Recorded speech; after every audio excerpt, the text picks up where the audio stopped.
నమస్తే, welcome to Andhraprabha. నేను తేజస్వి. కడప లోక్సభ పోరు రసవత్తరంగా సాగుతోంది. కడప లోక్సభ, పులివెందుల అసెంబ్లీ స్థానాలు వైఎస్ ఫ్యామిలీకి కంచుకోటలు. ఈ నేపథ్యంలో వైఎస్ కుటుంబానికే చెందిన ఇద్దరు వ్యక్తులు వేర్వేరు పార్టీల నుంచి పోటీ చేస్తుండటంతో ఈసారి కడప ప్రజల తీర్పు ఎలా ఉండబోతుందని సర్వత్రా ఉత్కంఠ నెలకొంది. కడప లోక్సభ స్థానంలో అవినాష్ రెడ్డిని ఓడిస్తానని చెబుతున్నారు దివంగత నేత వైఎస్ వివేకానందరెడ్డి కుమార్తె సునీత. ఇదే సమయంలో అవినాష్ కు టికెట్ ఇవ్వడంతో తట్టుకోలేకే తాను కడప ఎంపీగా పోటీ చేస్తున్నట్లు షర్మిల ప్రకటించారు. దీంతో షర్మిలకు తన పూర్తి మద్దతు ఉంటుందని సునీత తెలిపారు.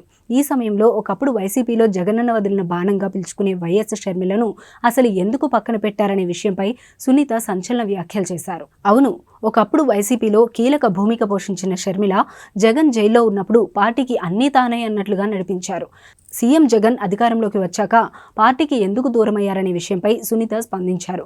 సిబిఐ కేసుల్లో జగన్ అరెస్ట్ అయ్యి జైల్లో ఉన్న సమయంలో షర్మిల పార్టీని భుజాన వేసుకొని నడిపించిందని సునీత గుర్తు చేశారు. జగన్ వెంట కాంగ్రెస్ నుంచి వచ్చిన ఎమ్మెల్యేలు, ఎంపీలు రాజీనామా తర్వాత వచ్చిన ఉప ఎన్నికల్లో షర్మిల తీవ్రంగా ప్రచారం చేసి గెలిపించారని చెప్పారు సునీత.